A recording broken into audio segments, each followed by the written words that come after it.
can I start by welcoming the new Member of Parliament for the City of Chester to her place in this House. It's the best result for Labour in the 105 years we've been fighting that seat, and I look forward to working with her to build a better future for the people of Chester.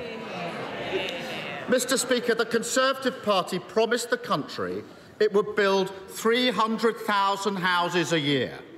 This week, without asking a single voter, the Prime Minister broke that promise by scrapping mandatory targets.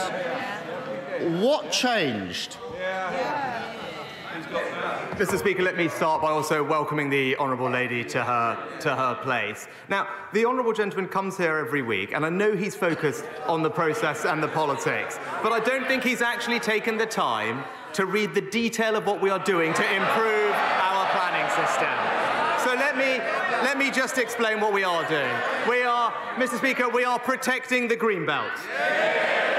We are investing millions to develop brownfield sites. And we're providing support and protection for local neighbourhood plans. Just this morning, the Shadow Housing Secretary said, communities should have control over where homes are built and what sort of homes are built. That's my position, that's her position. What's his position?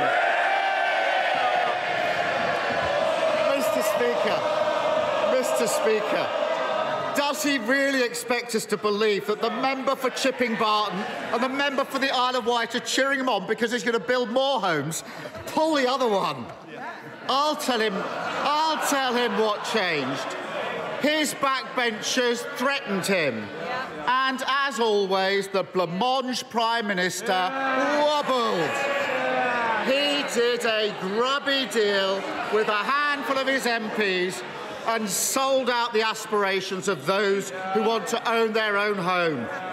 Was it worth it? Mr. Speaker, as ever, engaging in the petty personality politics, not focused on the substance. Again, let me explain what we're doing. We're delivering what I said we would do. We're protecting the character of local communities. We're cracking down on land banking and irresponsible developers. And we're giving people a greater say in their decisions. Just this week, Mr. Speaker, on Monday, the Honourable Gentleman said the government should be giving people more power and control. Now he seems to be opposing that policy.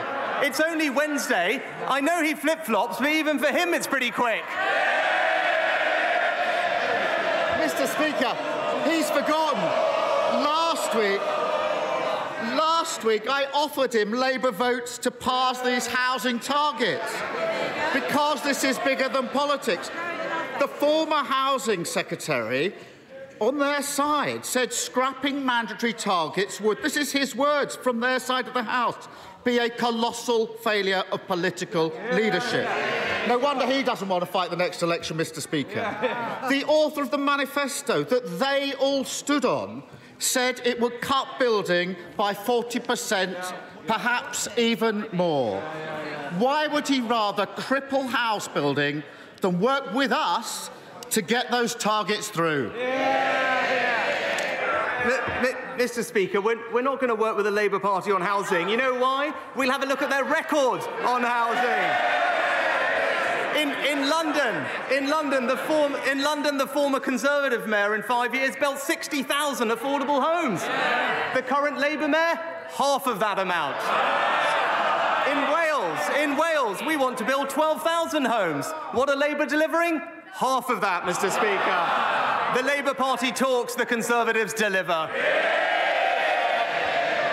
Mr. Speaker, as ever, too weak to stand up to his own side on behalf of the country. Mr. Speaker, I noticed there was another U-turn last night, this time on wind farms.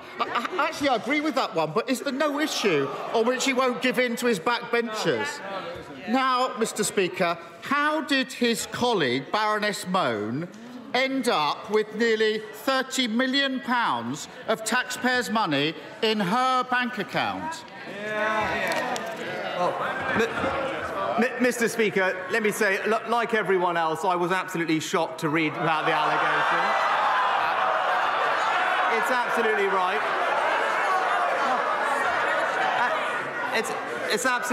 It's absolutely right that she is no longer attending the House of Lords and therefore no longer has the Conservative whip.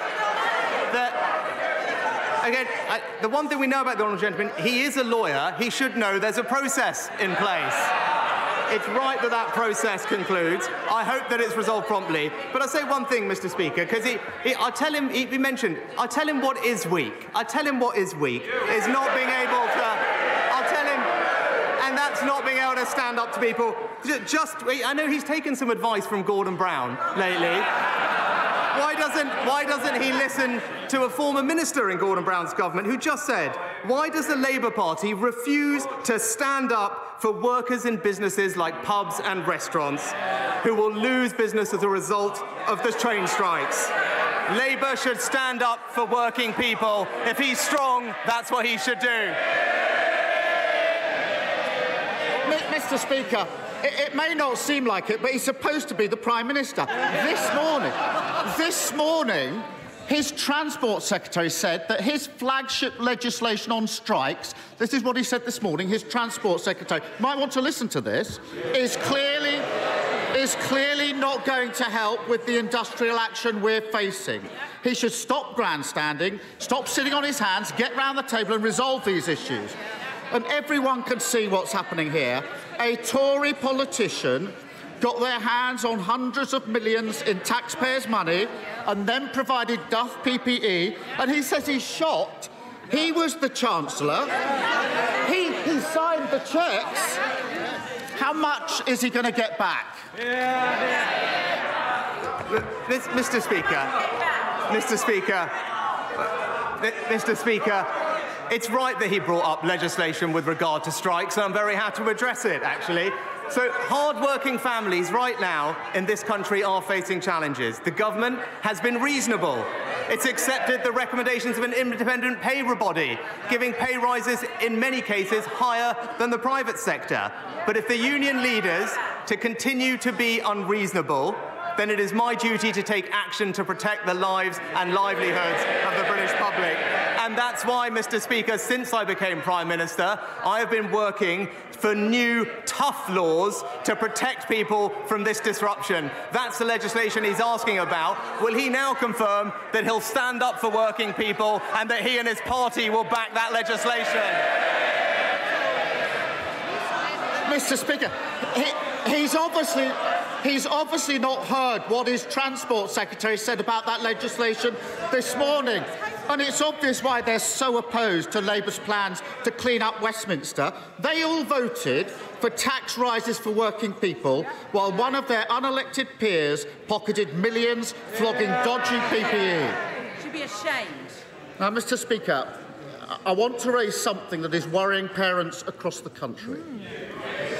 Our hearts go out to the families of the children who've tragically died from the outbreak of Strep A in recent weeks. I'm very happy to work with the government on this. So can he take the opportunity to update the country on the measures the country is taking to keep children safe this winter? Well, Mr. Speaker, my thoughts are, of course, with the families of the children who have sadly lost their lives. We are seeing a higher number of cases from Strep A this year compared to usual.